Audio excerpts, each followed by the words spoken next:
सभी को नमो बुद्धाय जय भीम। तो साथियों, आज बुद्ध और उनका धम्म का एपिसोड नंबर 2 होगा। आप लोग वीडियो को अंत तक जरूर देखो।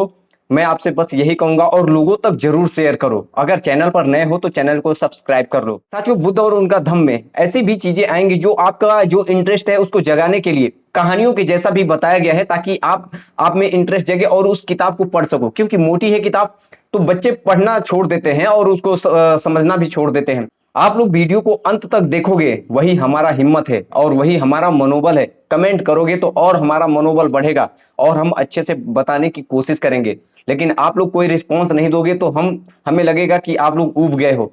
तो साथियों, आप लोग पढ़ोगे ये बात तो सही है, लेकिन जो मैं पढ़कर बताऊंगा और उसका मतलब भी बताऊंगा कि कहां पर क्या हमें चेंज करने की जरूरत है, वो चीजें बहुत इंपॉर्टेंट है। तो आप लोग हमारे साथ जुड़े रहो और हम लोग वीडियो को शुरू करते हैं।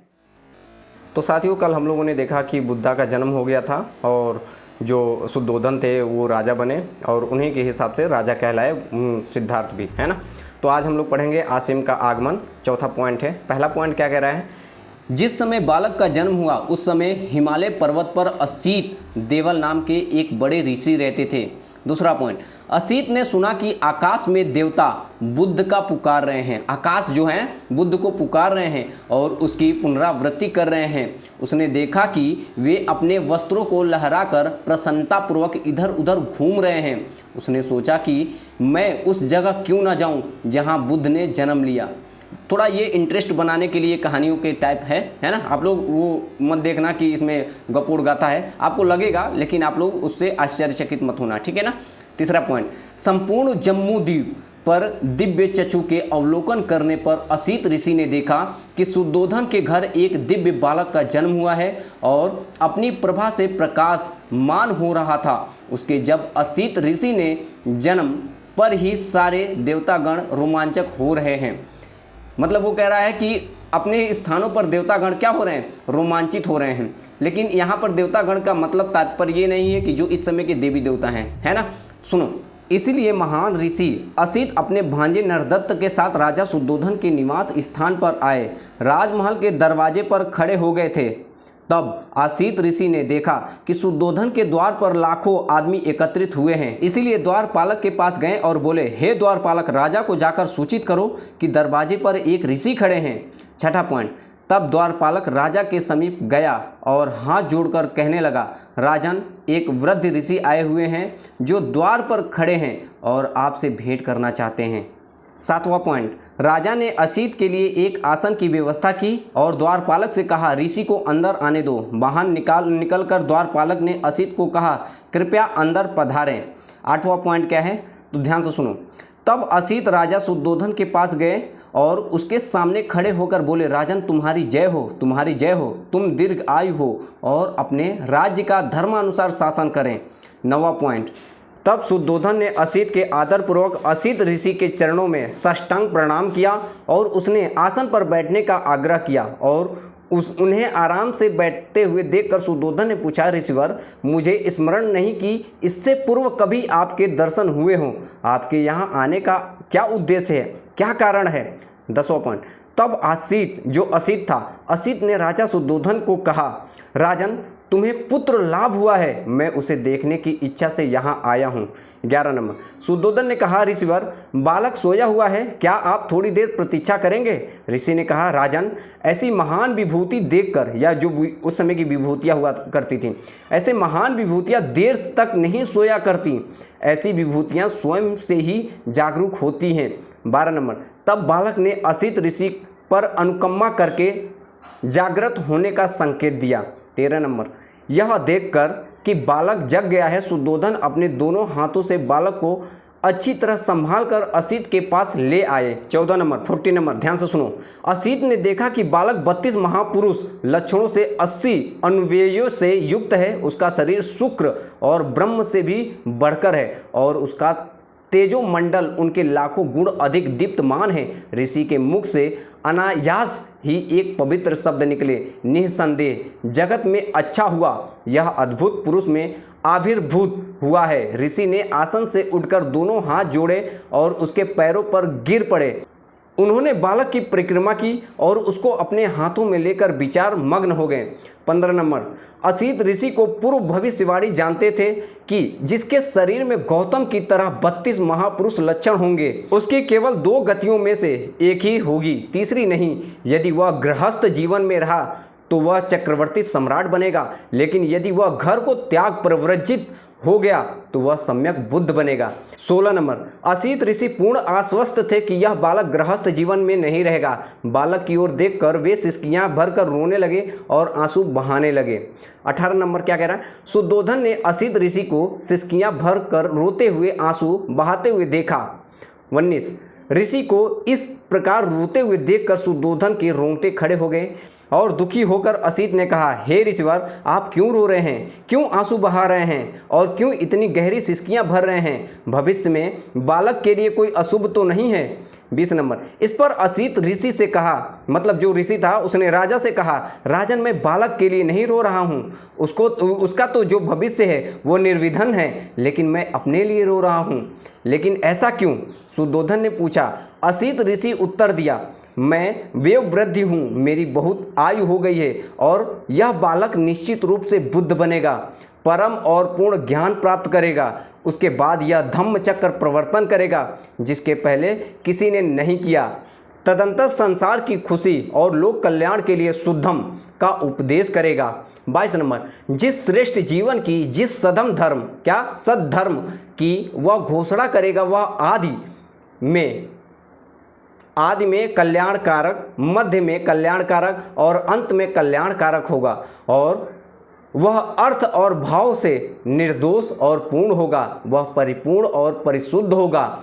23 नंबर, जिस प्रकार उदुम्बर, जिसको गूलर बोलते हैं, गूलर का फूल कभी कभी किसी स्थान पर उगता है, उसी प्रकार कभी कभी किसी स्थान पर अनंत युगों के बाद इस संसार में सम्यक संबुद्ध की उत्पत्ति होती है। इसलिए हे राजन, निश्चित रूप से यह बालक महाज्ञान प्राप्त, बुद्धत्व प्राप्त करेगा, सम्यक संबुद्ध होगा, फिर अनंत जीवों पर दया करके दुख के सागर से पार कर सुख की अवस्था में ले जाएगा।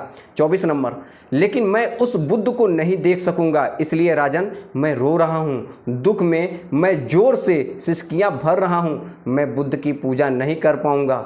25 नंबर, तब राजा ने महान ऋषि असित और उसके भांजे नरदत्त को अनुकूल भोजन कराया, उन्हें वस्त्र दान देकर उनकी परिक्रमा कर वंदना की। 26 नंबर, तब असित ऋषि ने अपने भांजे नरदत्त से कहा, जब कभी तुम सुनो कि यह बालक सम्यक संबुद्ध हो गया है तब उसके शिक्षण में शरण ग्रहण करना, यह तुम्हारे सुख, कल्याण और प्रसन्नता के लिए होगा। इतना कहने के पश्चात असित ने राजा से विदा ली और अपने आश्रम को चले गए। हम लोग जानेंगे महामाया जो हैं उनकी माता, उनका निधन कैसे हुआ उसके बारे में जानेंगे, है ना। 5वां पॉइंट है महामाया का निधन, इसके बारे में सुनो। जैसे कि इसमें दिया है पहला पॉइंट, 5वें दिन नामकरण संस्कार किया गया, बालक का नाम सिद्धार्थ रखा गया, उसके गोत्र का नाम गौतम था, इसलिए वह सिद्धार्थ गौतम, जो पाली में गौतम बोलते हैं, क्योंकि पाली का जो भाषा है ना उसमें आप लोगों को पता होना चाहिए कि जो स्वर हैं, छोटा बड़ा, छोटी बड़ी, छोटाऊ बड़ाऊ, और फिर उसके बाद से आता है ए ओ, यही आता है स्वर, है ना। उसके बाद से कोई नहीं आता है और बाकी सब नहीं आते हैं, वो स्वर में इतने ही होते हैं। पाली 8 ही हुआ करता था पहले अशोक सम्राट के समय। दूसरा पॉइंट देखो आप लोग, बालक के जन्म का आनंद उत्सव और नामकरण संस्कार के दौरान महामाया अचानक बीमार पड़ गई। मतलब उत्सव वगैरह मनाया गया और उनका नामकरण का संस्कार किया गया, नामकरण वगैरह रखा गया, उसके बाद अचानक से बीमार पड़ गई और उसकी बीमारी जो थी, उसकी बीमारी ने गंभीर रूप से धारण कर लिया। तीसरा पॉइंट, अपना अंत समय निकट आया जानकर उसने शुद्धोधन और प्रजापति को अपनी सैया के पास बुलाया और कहा, मुझे विश्वास है कि मेरे बच्चे के बारे में असित द्वारा की गई भविष्यवाणी सच होगी। मुझे दुख है कि मैं इसे पूरा होते नहीं देख पाऊंगी। चौथा पॉइंट क्या है, मेरा बच्चा शीघ्र ही मातृ विहीन हो जाएगा, मतलब बिना माता का हो जाएगा, लेकिन इसकी मुझे तनिक भी चिंता नहीं है कि मेरे बाद इसकी देखभाल, पालन पोषण उसके भविष्य के अनुरुद्ध होगा कि नहीं। 5वां पॉइंट, प्रजापति मैं अपना बच्चा तुम्हें सौंपती हूँ, मुझे इसमें किंचित, मतलब थोड़ा भी संदेह नहीं है कि तुम उसके लिए मुझसे भी बढ़कर होगी, मतलब माँ से भी बढ़कर होगी। 6वां पॉइंट, अब चिंता ना हो, मतलब चिंता ना हो, मुझे मरने दो, यमराज बुला रहा है या बुलावा आ गया है। तो यहाँ यमराज से तात्पर्य ये नहीं है कि जो इस समय के यमराज है, क्योंकि बुद्धा ने तो ना तो आत्मा परमात्मा किसी पर भरोसा ही नहीं किया है, क्योंकि है ही नहीं। तो यमराज का बुलावा आ गया है और उसने क्या है, उनके दूत मुझे ले जाने के लिए प्रतीक्षा कर रहे हैं। ऐसा कहते कहते महामाया ने अंतिम सांस ली। सुद्धोधन और प्रजापति दोनों बहुत दुखी हुए और फूट फूट कर रोने लगे। 7वां पॉइंट, जब उनकी मां का निधन हुआ तो सिद्धार्थ का सिर्फ जो थे सिद्धार्थ उस समय 7 दिनों के थे। 8वां पॉइंट, सिद्धार्थ का एक छोटा भाई था जिसका नाम नंद था। वह महाप्रजापति से उत्पन्न शुद्धोधन का पुत्र था। क्या था? जो महाप्रजापति थी उनसे उत्पन्न एक शुद्धोधन था, उसका पुत्र था, वो भाई थे, है ना। तो 9 पॉइंट है, क्या कह रहा है 9 नंबर, उसके बहुत से चचेरे भाई भी थे, क्योंकि उस समय के राजा महाराजा एक नहीं, 2 नहीं, 10 रानियों से शादी करते थे। जो पसंद आ जाती थी उनसे करते थे, क्योंकि उनको साम्राज्य अपना बढ़ाना हुआ करता था, राज्य एक राज्य दूसरा राज्य में मिलाना हुआ करता था, इस वजह से, है ना। उसके बहुत से चचेरे भाई भी थे। महानाम और अनिरुद्ध चाचा शुक्लोदन के पुत्र थे, तथा आनंद चाचा अमिदोत के देवदत्त उसकी बुआ अमित का पुत्र था। महानाम सिद्धार्थ से बड़ा था और आनंद छोटा था।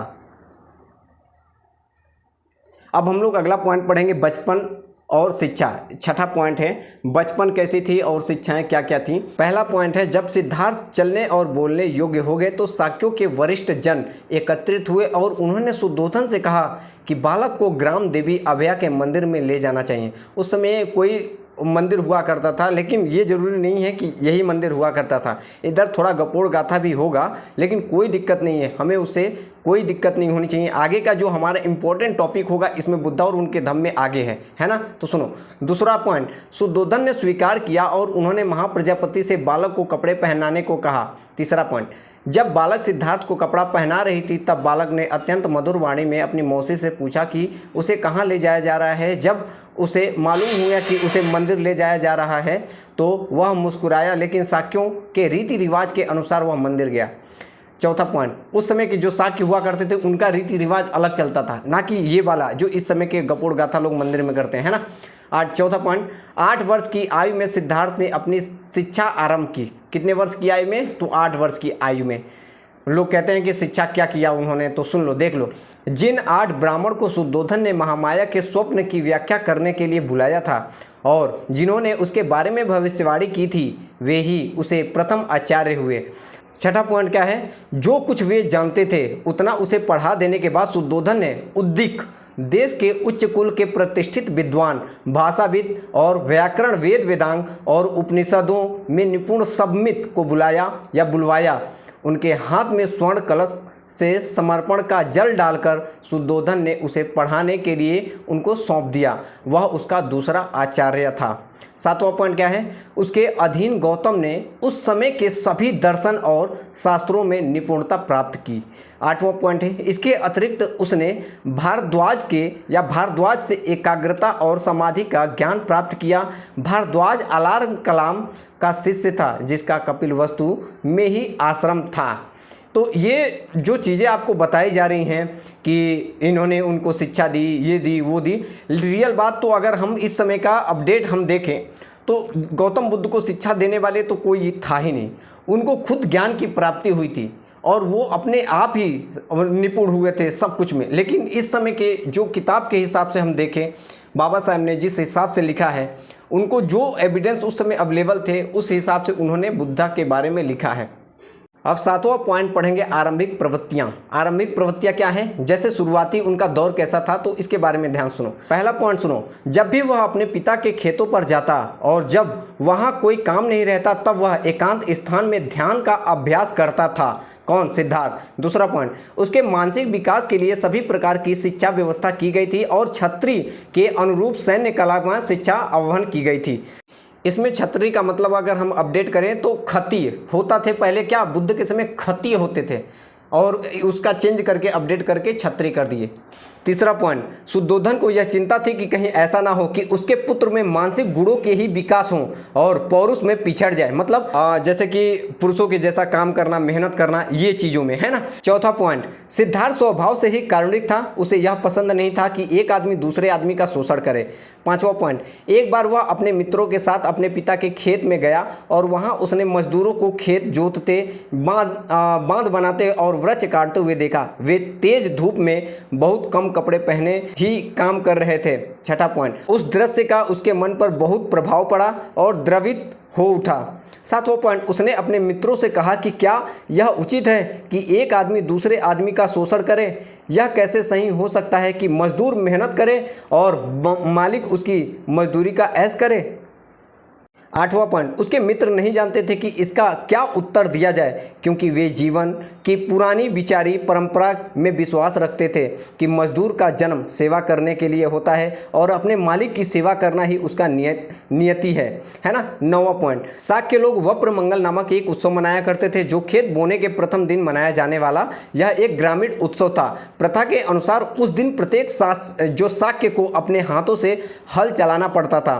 सिद्धार्थ हमेशा इस प्रथा का पालन करता था और हल चलाने में अपने आप को व्यस्त रखता था। 11 पॉइंट देखो, यद्यपि वह एक विज्ञ पुरुष था, फिर भी शरीर श्रम से उसे घृणा नहीं थी। 12 नंबर, वह योद्धा, जैसे कि उसमें लिखा है छत्री नहीं खत्ती होते थे, है ना। वह योद्धा वर्ग से था और उसे धनुष चलाने और शास्त्रों का प्रयोग सिखाया गया था, लेकिन अनावश्यक रूप से किसी प्राणी को कष्ट पहुंचाना उसे अच्छा नहीं लगता था। किसे? सिद्धार्थ को। 13 नंबर, वह शिकारियों के दल के साथ जाने से इनकार कर देता था। उसके मित्रगण उसे कहा करते थे, तुम बाघों से डरते हो? वह यह कहते हुए जवाब दिया करता था, मैं जानता हूँ कि तुम बाघों को मारने नहीं जा रहे हो, तुम हिरन और खरगोश जैसे निरीह प्राणियों को मारने जा रहे हो। 14 नंबर, शिकार के लिए ना सही कम से कम अपने दोस्तों का अचूक निशाना तो देखने आओ। वे कहते हैं, जो उनके दोस्त हुआ करते थे, सिद्धार्थ को कहते हैं कि निशाना तो देखने आओ। इस तरह के निमंत्रणों को भी सिद्धार्थ यह कहते हुए अस्वीकार कर देते थे, मैं निर्दोष पशुओं का वध होते हुए नहीं देखना चाहता।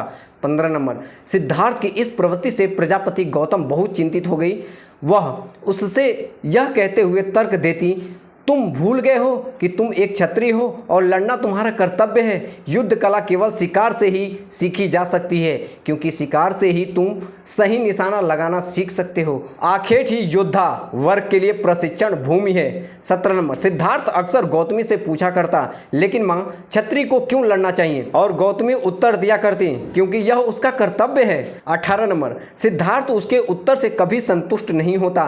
वह गौतमी से पूछा करता, अच्छा माँ, यह बताओ, एक आदमी को जान से मारना दूसरे आदमी का कर्तव्य कैसे हो सकता है? गौतमी तर्क देती, इस तरह की मनोवृत्ति एक सन्यासी के लिए ठीक है, लेकिन क्षत्रियों के लिए आवश्यक लड़ना होता है, मतलब क्षत्रियों के लिए अवश्य लड़ना चाहिए। यदि वे लड़ेंगे नहीं तो साम्राज्य की रक्षा कौन करेगा? लेकिन 19 नंबर, लेकिन माँ, यदि सभी क्षत्रिय एक दूसरे से प्रेम करें तो हिंसा के बिना क्या वे अपने साम्राज्य का संरक्षण नहीं कर सकते? गौतमी को उसे उसके उत्तर या उसके अपने निर्णय पर छोड़ना पड़ा। 20 नंबर, उसने अपने मित्रों को अपने साथ ध्यान लगाने के लिए प्रेरित करने का प्रयास किया। उसने उन्हें बैठने का सही ढंग सिखाया। उसने उन्हें किसी एक विषय पर चिंता को एकाग्र करना सिखाया। उन्होंने ऐसे विचार चुनने का परामर्श दिया जैसे मैं प्रमुदित रहूं, मेरे संबंधी प्रमुदित रहें, सभी जीवित प्राणी प्रमुदित रहें। 21 नंबर, लेकिन उसके मित्र उसकी बातों को गंभीरता से नहीं लेते थे, वे उस पर हंसते थे।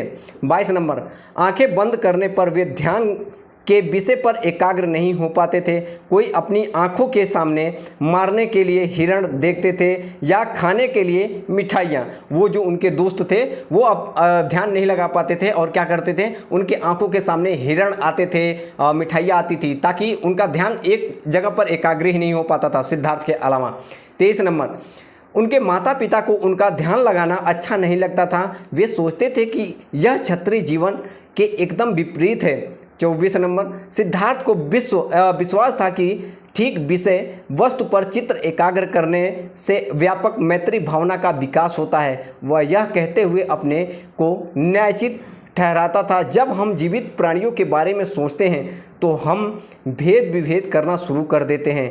हम मित्रों को शत्रुओं से अलग कर लेते हैं। हम पालतू पशुओं को मनुष्यों से अलग कर लेते हैं। हम मित्रों और पालतू जानवरों से प्यार करते हैं और पशुओं व जंगली जानवरों से घृणा करते हैं। मतलब हम लोग पालतू पशुओं से प्यार करते हैं और जंगली जो जानवर हैं उनसे हम क्यों घृणा करते हैं, ये बात वहाँ कहते, वो सिद्धार्थ कहते हैं। हमें इस विभाजन रेखा की सीमा अवश्य लांघनी चाहिए और ऐसा हम तभी कर सकते हैं जब हम अपने ध्यान में व्यवहारिक जीवन की सीमाओं से ऊपर उड़ सकें। ऐसा उसका तर्क था। किसका? सिद्धार्थ का। 26 नंबर, अत्यधिक कारुणिक होना बचपन से ही उनकी प्रवृत्ति थी। 27 नंबर, एक बार वह अपने पिता के खेतों पर गया। विश्राम के समय वृक्ष के नीचे वह प्राकृतिक शांति और सुंदरता का आनंद ले रहा था। जब वह बैठा था तो आकाश से एक पक्षी ठीक उसके सामने आ गिरा।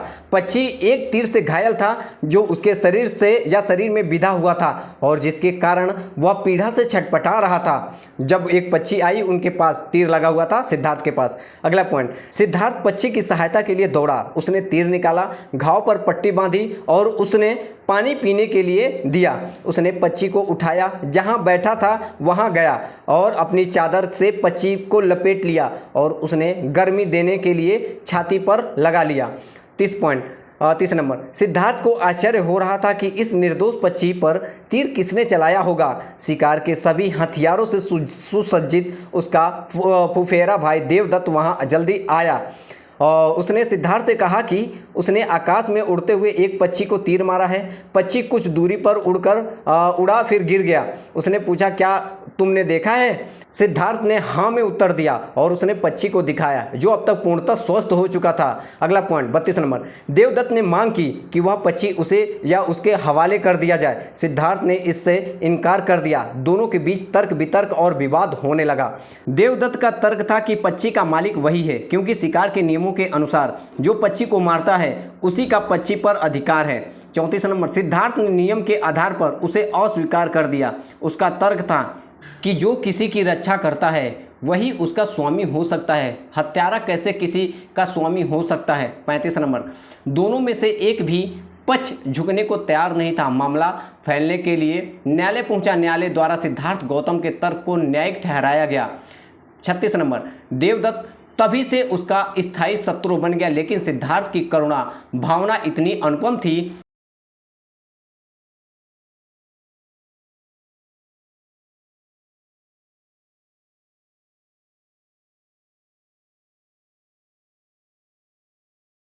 कि उसने अपने फुफेरे भाई से अच्छा संबंध बनाए रखने के लिए ज़्यादा एक निर्दोष पक्षी की जान बचाना श्रेयस्कर समझा। 37 नंबर, सिद्धार्थ गौतम के आरंभिक जीवन के आचरण की कुछ ऐसी प्रवृत्तियां थीं। अब हम लोग कल देखेंगे कि सिद्धार्थ गौतम का विवाह कैसे हुआ, कैसे क्या हुआ, इसके बारे में पूरा डिटेल में एक्सप्लेन करेंगे, क्योंकि वीडियो लॉन्ग हो जाएगा। आज के लिए इतना ही रखते हैं। आप लोग फिर से मैं कहना चाहूँगा कि आप लोग वीडियो को ज़्यादा से ज़्यादा लोगों तक शेयर करो। कम से कम आप लोग एक लोग मिलकर 10 लोगों को शेयर करो, ताकि लोगों को भी पता चले। आप अपने घर में भाई बहन माँ पापा जो लोग हैं उनको भी बताओ कि हाँ, बुद्धा और उनका धम्म पढ़ाया जा रहा है, आप लोग भी सुन सकते हो। जैसे आप लोग रामायण महाभारत पहले देखते थे, अब हमारा जो बुद्धा और उनका धम्म है उसके बारे में जानो। जय भीम।